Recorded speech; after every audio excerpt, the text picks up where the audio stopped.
Hello, Rob here. Got a classic piece of comic book history and a big one from my childhood. Punisher Wolverine African Saga. It's kind of hard to put into words or explain kind of what this book seemed to mean to everyone at the time. Everyone's experience is different.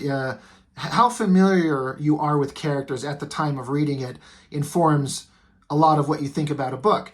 This was one of the first-ish books I've ever read of either one of these characters. I had some basic ideas. I believe I had been reading a Spider-Man title. It might have been Spectacular Spider-Man, where Punisher was in there, and he was pretty cool. He was pretty badass. But this is he was kind of a streamlined version. He had like slick black outfit with the white boots and gloves and slicked back hair and was very clean cut and very deadly. He's kind of like a shredded, beat up version here.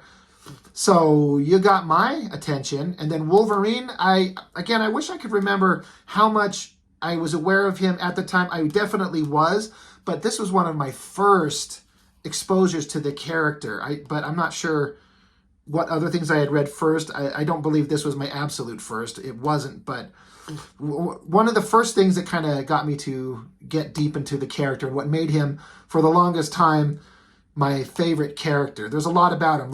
They've done a lot of stuff with the character in recent years that I do not care for. So my favorite version of him was a version that I kind of knew back in the day, a mysterious guy, badass little fighter, heart of gold, honorable warrior, fighting the monsters within him, guy that would smoke and drink and cuss, as opposed to the rest of the X-Men that are like all high and mighty and clean cut and we're going to go exercise and be cool, and he wants to go drink beers and bang girls and smoke and fight and kick ass. I mean, that sounds like a good time to me. Anyway, but Wolverine and Punisher meeting up, and the big thing, one of the big things is Jim Lee on art.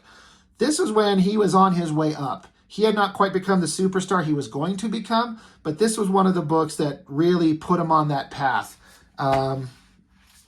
Let's show the whole cover. It's a image spread out to show the whole thing. Pretty awesome, but the fun is here. And Jim Lee's older art does not look much like it does these days. If you are familiar enough with his work, you can spot the similarities, but it's pretty well hidden. This gentleman, Carl Potts, I'm not sure who he is. I'm aware of the name in the world of doing comic books. He wrote the story and he does layouts. And then Jim Lee, it says layouts and finished art. So to me, layouts typically mean that, he's going to write the story and then he's going to take, whether on the original big boards or on some small thumbnails, and he's going to draw the basic, here's the panel layouts, here's the angles, close up here, bird's eye view here, long establishing shot there. And then Jim Lee will come behind him and just finish over that. That's what I'm guessing they're saying, because typically it'll have writer, penciler, inker, colorist, letterer, editor.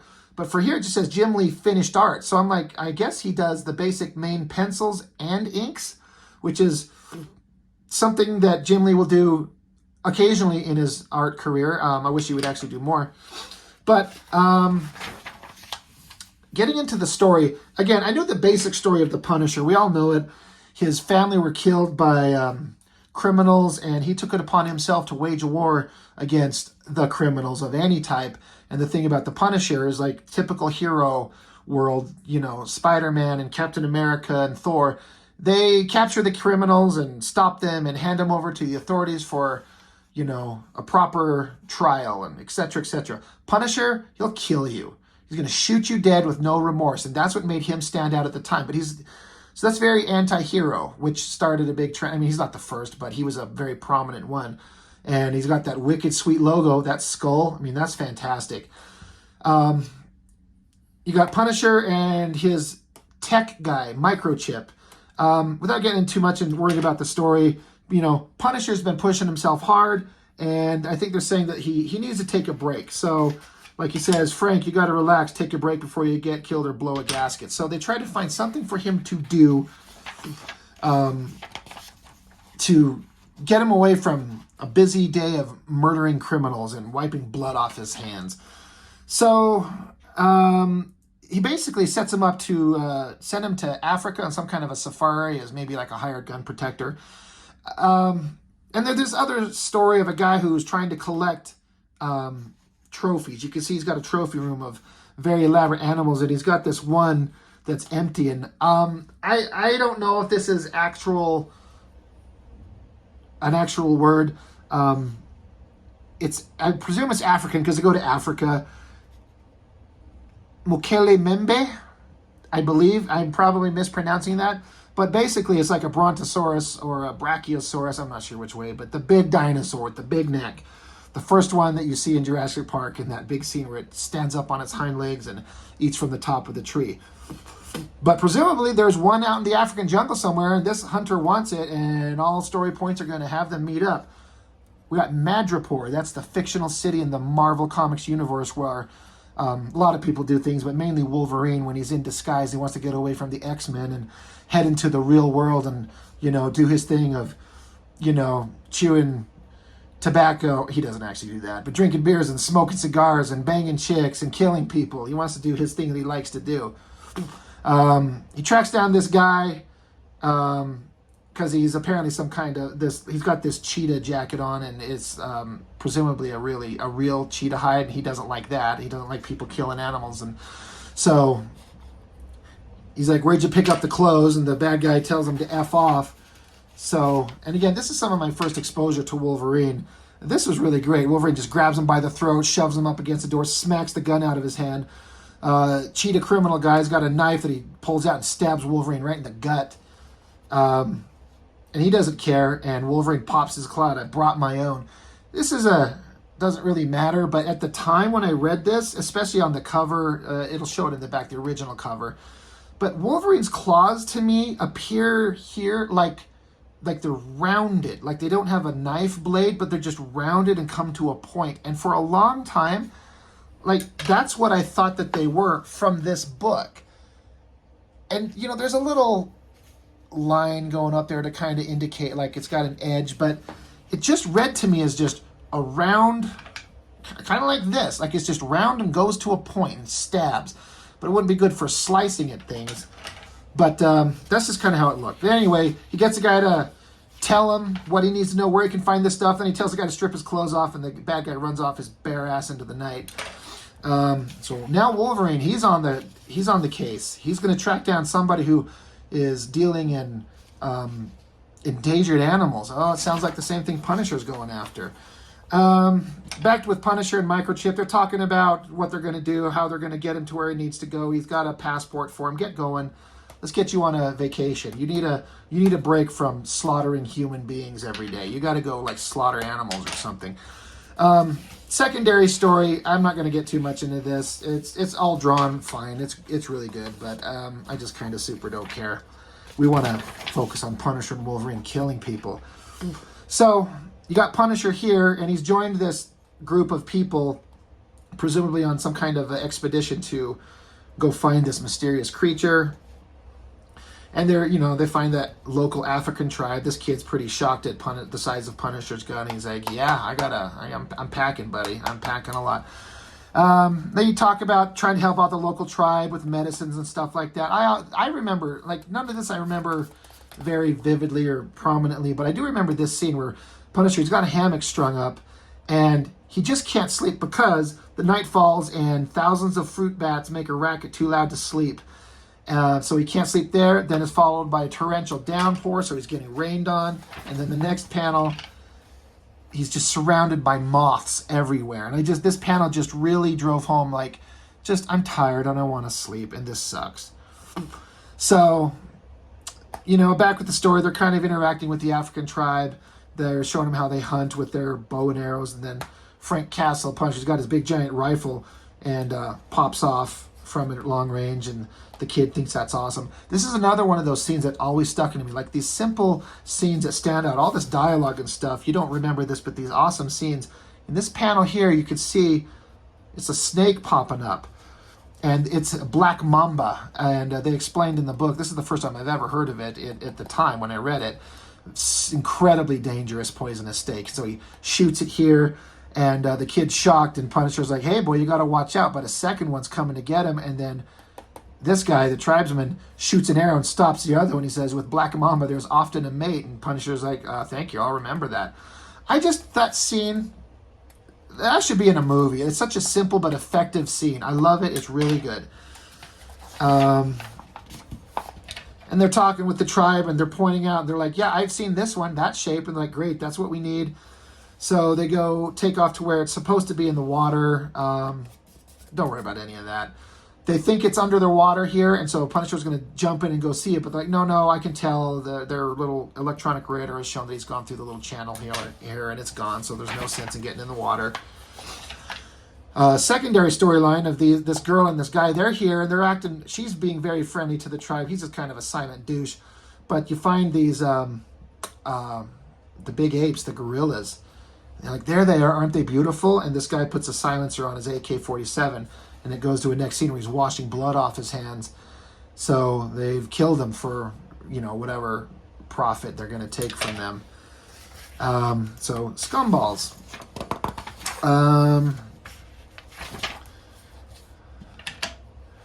And then they say here that I think they're putting on oh, that's right. Yeah, I don't want to skip this part.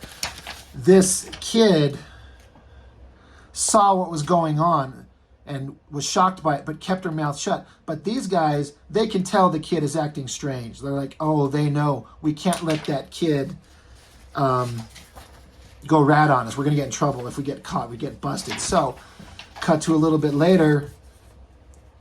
These two come along and say they were attacked by a group of gorillas, and they grabbed the kid. So the tribesmen and Punisher, they head out, going to look for him. And in this tree, the kid is strung up over, they think killed by the gorillas. We know better. They say his throat is crushed, and then the kid points in a direction. The tribesman takes the boy home. Punisher, I like it. Men shall die for this. This is a great scene here. And then here's Wolverine.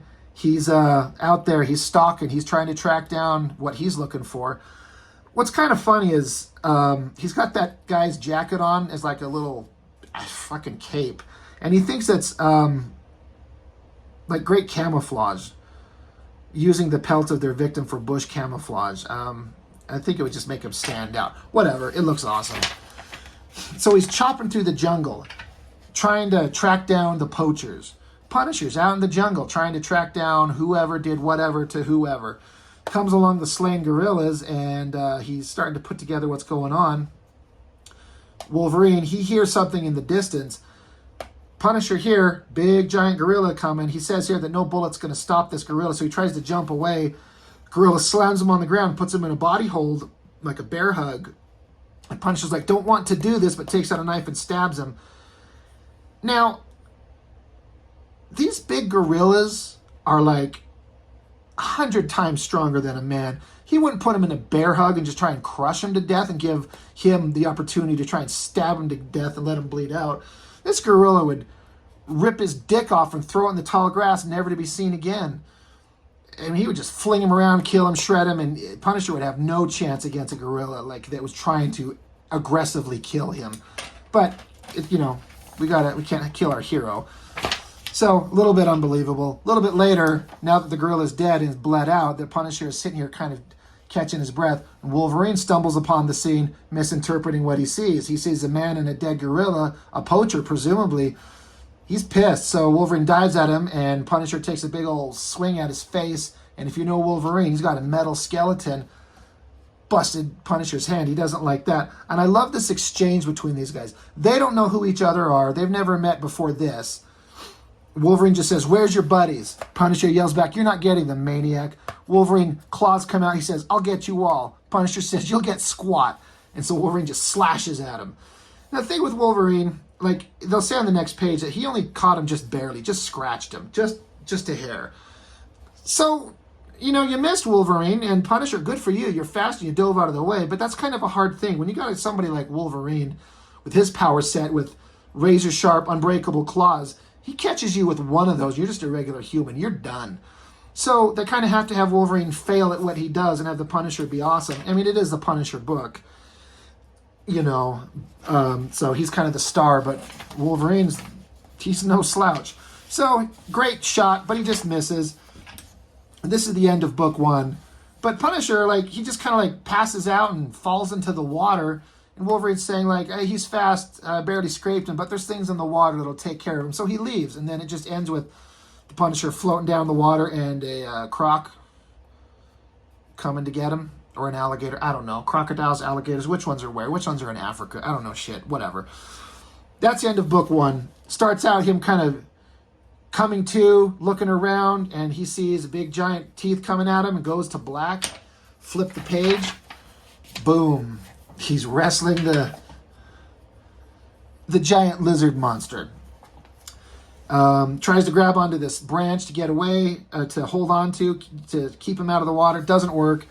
There's some cool storytelling here where it's just kind of quiet bubbling, and then the creature, crocodile, comes out. Punisher, the stick that he grabbed onto down here, jabbed it in his eye and killed him. Then he's crawling back up onto the ground. Now, this is something, if you've read this book, please explain this to me. I have never understood this. I don't know what I'm missing. He crawls out onto the ground. There are these 2 panels where he's like looking at his hands, and the coloration, I mean, I get it's the same. The color on his fingers here is the same as the ground, so it's like mud or something. But then there's this like white finger, and this was in the original printing of the book. Like, I don't understand what's going on here. Why are we seeing this? What are they trying to tell me? If you've read this and you know, like, what am I not understanding? What is the point? Like, he's clearly disturbed or noticing something, but I don't think it's ever brought up or I just don't get it. Anyway, now that his clothes have been shredded, as all superheroes do, he wears this badass outfit under his regular clothes. So you got this skull. I love it's kind of like shredded and beat up. As a kid at the time, this was around about the time, I think this was 89 when this book came out.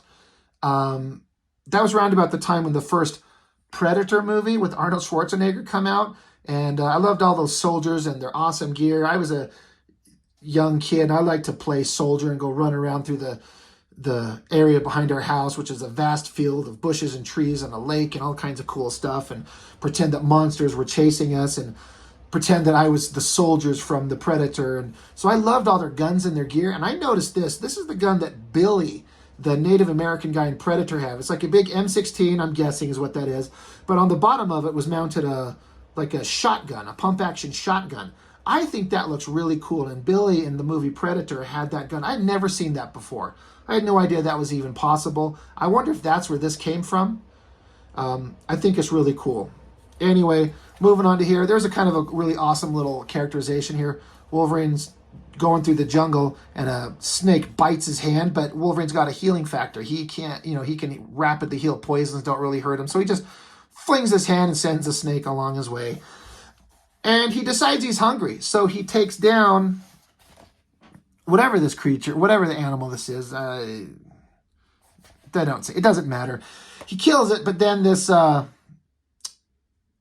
cheetah comes out of the jungle and wants to have his kill. So he just lets him have it. He's like, fine, whatever, just take it. I'll go find dinner elsewhere.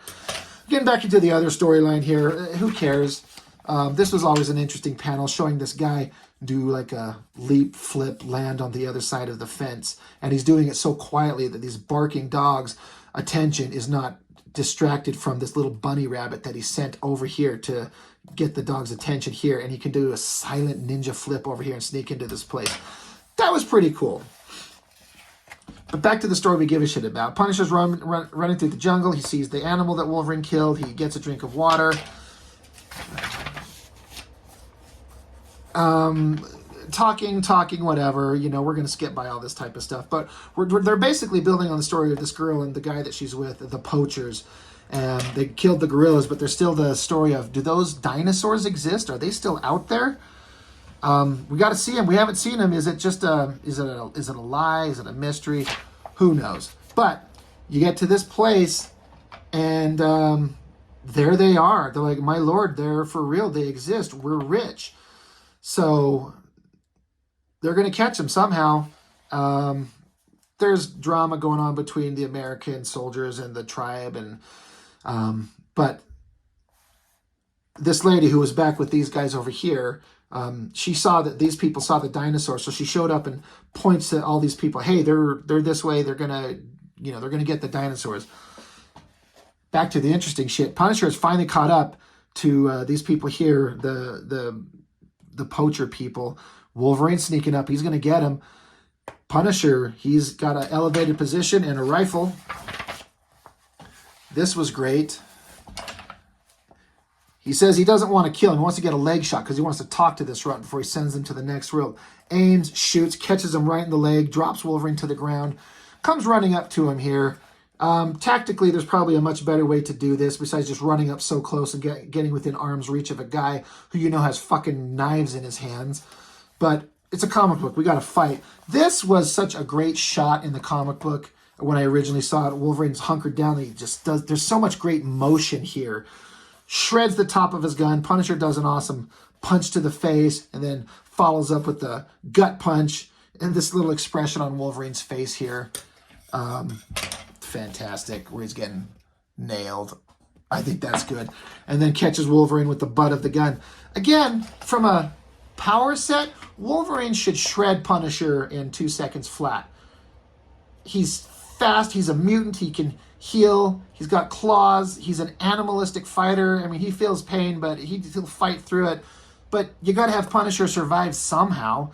So again, you kind of end up making Wolverine look incompetent or kind of stupid in a little bit of a way. But it makes Punisher a fucking badass. So, it's a hard balancing act. But so Wolverine does another slash with his claws and just barely catches him. But again, you can't have him do better than that. You stab him, you have Wolverine stab Punisher with the claws and book's done. Another great, look at this giant 2-page spread. He says he's basically got a sawed-off shotgun. The shotgun mounted on the bottom of that rifle still works. So boom, catches Wolverine in the guts. That's a big, great double-page spread. While these two dum-dums are fighting it out, the real villains of the book are seeing that they're showing up. They're going to screw up their plans. So she's telling this guy, he's got his rifle, and says, shoot him, kill him, get rid of them both. We got to, we're going to be rich. Kill these guys. And Punisher is realizing, chumps, we're both chumps. He's like, oh, wait. These are the bad guys. These are the killers. We're both on the same kind of idea here to stop them. And the poachers are yelling at each other. It's like, we got to do this. The dinosaurs, they were herding the dinosaurs to some mines in the water to explode, kill them so they could take their carcasses, get rich, whatever. The American soldiers and people show up and they see what's going on. And the girl is telling his buddy, shoot him, just kill them all. We got to go. Boom. This American soldier shoots the poacher guy right in the chest. And so he wanders off into the water. The dinosaurs are trying to get away. So the girl picks up a gun and tries to, shooting off some rounds to herd them back towards the mines in the water. Punisher saying to Wolverine here, I believe our quarrel is over. Like a silent understanding. Like, yeah, we both fucked up. So Punisher's realizing that she's herding him back toward the mine. So he's like, I got no choice. Grabs the AK-47 and just pops her right in the back. She's dead. And then fires the gun in the air to herd the dinosaurs away. The Americans that showed up, the one guy that's with him with the rifle, he's like, hey, your enemy's escaping. He's like, wait, hold up. I don't think he's the enemy. Let him go. Wolverine's he's done. He's pissed. He's out of there. This girl's shot. Oh my gosh, we're sad. We cut back to Wolverine. He found the original bad guy that got shot and wandered off. Wolverine caught up to him. I think he just wanted to make sure he's going to be dead. And he sees, he's shot. He's like, you know what? I'm just going to leave you here in the jungle so you can have a slow death. Like, kiss my ass. Punisher does the same thing. He shows up a few minutes later. I love the silhouette and that like gritty, shredded Punisher skull symbol. It's so great. So Punisher just takes this guy and binds his wounds with this stupid thing and then leaves him there. Again, the idea would be that he's going to leave him there to suffer and die slowly because he's scum. And then Punisher goes back to his own, apartment. He has some storyline stuff of what's going on with his book. Like, who cares about that? And then it just ends with months later. There's the skeleton of that guy that was in that shredded yellow thing that Wolverine was wearing that Punisher wrapped him in. And then just a big dinosaur foot slams down and shreds over him, just walks off like they're still alive and going. That is a great drawing. This whole page is great. Love that. That is the cover to the first issue. And this is another one where I was talking about these claws. They look round to me. Like, how can you see that and not... They don't look like flat blades. They look like round, pointy, jabby claw things. And so, like I said, for the longest time, that's what I thought they were. That's a great cover. If, you know, this is, the book is Punisher War Journal, guest starring Wolverine. And you got Wolverine very prominent on the cover. He's like whited out eyes, giving him kind of a feral, monstrous appearance, and Punisher's shirt shredded in his claws. If you're collecting Punisher War Journal, and again, this is only issue 6, but you're like, damn, what's going on there? And then the second cover to the book, that's a great cover, really good. They kind of did a play on that same image for the cover here. So basically just walking you through the book, the exciting stuff between these two guys. As a kid who, again, like I like to play soldier, you know, when I was a 10, 11, 12-year-old kid, I had all kinds of plastic toy guns that I'd gear up with and run out in this big open area we had. I lived out in the middle of nowhere, and so we would just run around out there and into the jungle that it seemed like to us. I mean, there were tall trees and trails and a pond of water back out there to go to. So to us, we went on our own little African sagas, and I was really into like the soldiers and guns and tech stuff like this. So this book, for some of those are some reasons for me, while it was interesting to me. And the first kind of characterizations I came to understand about both of these men, Wolverine and Punisher, and who they were and how they're violent anti-heroes, but they got a moral center and they're good people in their own way. A really good book. It's hard to say, like someone who knows these characters very well now and would read this for the first time, I wonder what they would think of it. Kind of hard to say. I don't know. But I enjoyed it a lot, and I thought anybody out there who grew up in the 80s and 90s would like to get a look at this one. So that's what I've got for you that time. As always, thank you for watching. This is very fun for me, and I hope it's fun for you. Let me know. Leave a comment about anything. What did you think of this book? I think it's great. So that's all I've got. Thank you. We will see you next time.